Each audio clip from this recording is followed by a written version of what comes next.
keeping piercings from closing.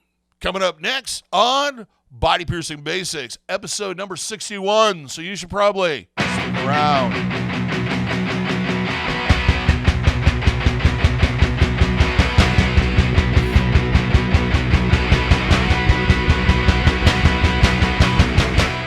For those that are new to the channel, my name is DaVo. I'm a professional body piercer and have been since 1994. I own and operate the Axiom Body Piercing Studio located here in Des Moines, Iowa, inside Skin Kitchen Tattoo. So when I talk to you about these things, I'm talking to you as someone who has expertise and has pierced professionally for well over 25 years. So I kind of know a few things. Today's topic comes from one of our viewers. They made a comment on another video about whether or not I could explain why certain piercings heal faster than other ones or close faster than other ones. I thought it was something I didn't really think could be fully satisfied in just a comment, and I thought would make an interesting video. Thank you for the topic. I'm sorry I can't remember your name. I know it started with a 15. But just thank you, okay? Also, I'm trying out a new mic today. Tell me if you think the sound quality, make a comment or whatever, if you think the sound quality is good enough or better than the other videos for those that watch me on a regular basis for me to put up with having this thing this close to my mouth and in the shot.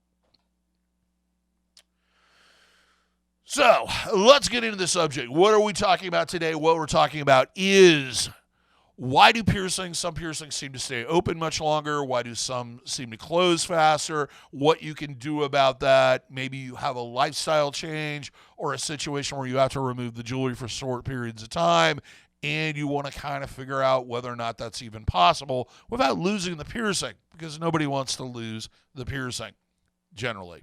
There's 5 major factors that go into how quickly a piercing will close. The first one is the age of the piercing.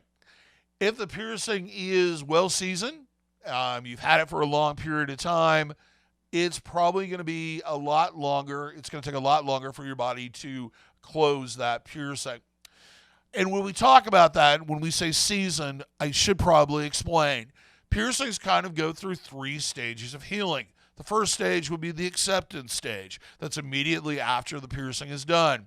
During this period of time, it's going to deal with the trauma. It's going to try to seal off the wound. But at the same time, it's going to constantly give you signals that, hey, dummy, you got a piece of metal in you, and you should probably take it out. Once your body kind of decides that, hey, this idiot isn't going to take this foreign object out, it will go, okay, then we need to do the next best thing. And that start producing tissue around this metal object so that I don't have to worry about foreign pathogens sneaking in that piercing. That is what we generally talk about with the healing phase. So acceptance in healing, usually when we say it takes, 6 months to a year for something to heal, that's what we're talking about, is those first 2 stages. So the third stage would be seasoning. Your body's already completed that tunnel of tissue around the jewelry. It has sealed it off. It is no longer an open wound, but that tissue is very fragile, and your body wants to make it more durable. So it does that by producing additional layers of tissue around the piercing to make it less likely to tear or get ruptured. Also, during this period of time, the piercing will usually expand a little bit, the hole get a little bit larger. This is why when we talk about stretching piercings, we usually suggest you wait till it gets to a certain point where you can see light between the jewelry and the piercing. That means it's gone through that seasoning period and it's ready to stretch or move up to another gauge thickness. The second thing that determines how quickly a piercing heals over when the jewelry is removed would be location and the type of tissue that the piercing is through. Of course, certain areas of the body are going to heal much faster and close much faster than other parts of the body. A lot of this comes down to keeping you healthy. In areas of the body where you're more likely to come in contact with pathogens, it's going to produce tissue a lot faster than somewhere where you don't. For example, it's going to heal faster in your mouth or in your genitals than it's going to on the back of your hand, because even though you come in contact with a lot of foreign objects, it isn't a direct entry point into the body.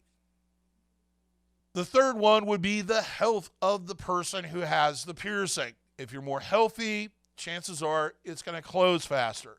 You're going to have more of the vital resources that your body needs to seal up that wound and complete the process of closing the piercing than you would if you are really extremely unhealthy. The fifth one is the width of the piercing. Longer piercings tend to close faster. It's just basically because of the nature of the piercing and how they heal and the amount of control that your body has over that centered area of the piercing. So, for example, a nipple piercing is going to close a lot faster than, let's say, a lobe piercing, just basically because it's through a thicker piece of tissue. The piercing is longer. And the final one would be the gauge of the jewelry, the thickness of the jewelry. Of course, the bigger the hole, the harder it is for your body to close the piercing. So let's talk about some specific locations on the body that are extremely notorious at closing quickly in piercings. First off, oral piercings. I have had clients that have had them for 10, 15 years, took them out for a couple hours for whatever reason, and had problems getting the jewelry back in. It's a fact of life. If you have an oral piercing, you probably need to leave something in it.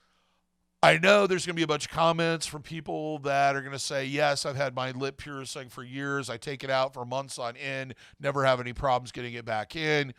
I have to tell you, you are the exception. Your body extremely wants to tolerate the piercing, because with most people that remove the jewelry out of a lip piercing, it closes in the matter of a couple hours to a day, regardless of how long they've had it. The second area that's prone to closing very quickly is genital piercings. Though there are a couple of piercings that pretty much can get to the point where they're almost permanent, a lot of them tend to go through a long area of tissue.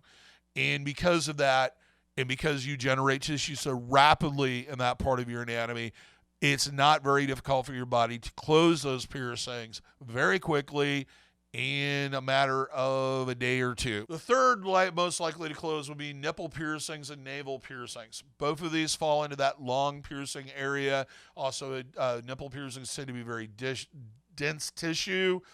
There's also the genetic thing that, or environment, or whatever you want to call it, evolution, that especially with women, it's designed for breastfeeding. Your body does not want to have a sore in an area where you're going to be nurturing your offspring. Goes back to reproduction. It's very protective of that. So it's not uncommon for nipple piercings, even after years, to close fairly rapidly, depending on the size of the jewelry and how long the piercing's been there. The last one would be facial piercings and ear piercings. There are some ear piercings that will close fairly quickly, like helix piercings, Daves, more exotic piercings, tracheases, etc. However, lobe piercings, upper ear cartilage, often those piercings will stay open for a couple of weeks in most cases, depending on how healthy you are and, what you do in life. I know we all have that aunt or uncle, possibly, or uncle aunt, cousin, mother, whatever, that claims they take their ear piercings out for years on end and never have problems putting them back in, and that their ears are permanent. Here's really what's going on. Basically, the way the piercings close, they heal first in the center, and then your body fills in the holes from there, just like a deep cut or wound of any type. So there is usually a little bit of blockage in the center of the piercing. And since with ear posts, most of the commercial available jewelry is so thin, you're basically just puncturing back through that blockage over and over again. That's the reason why they're sore and tender immediately afterwards, and why they will suddenly swell, even though you've had the piercings for well over 20 years. So let's talk about what piercings are at the least amount of risk for closure. The first one would be earlobes. I know I just said, yeah, they close, but they do tend to stay open for a long period of time, especially if they've been stretched or you've increased the thickness of the jewelry over a period of time. They're not going to close as rapidly as, say, any other piercing.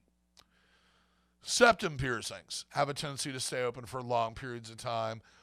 That's why when anybody ever comes in and says, I want to re-pierce my septum, the first thing I do is pull out a taper pin and make sure that it's completely closed. And the third one would be, least likely, would be genital piercings. There are some genital piercings, primarily Prince Albert's in vertical clitoral hood piercings that don't tend to close very rapidly. Part of this is because they're not a very long piercing.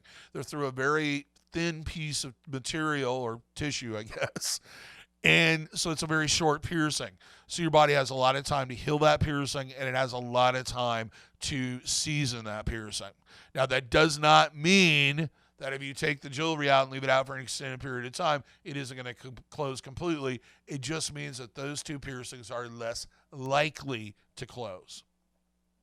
Okay, so let's say you're in a situation where you have to remove the jewelry, at least for short periods of time, and you're trying to figure out how you can do that. You can't have retainers in, you can't have anything in the piercing. What should you do about that? What are some tests or some things that you can do that possibly will solve the problem? Of course, first off and foremost, anytime you remove the jewelry, you need to understand you're at risk of losing that piercing. That piercing may close. You never know. It's just one of those things that life throws at you, and you're dealing with the human body, and we're all a lot different.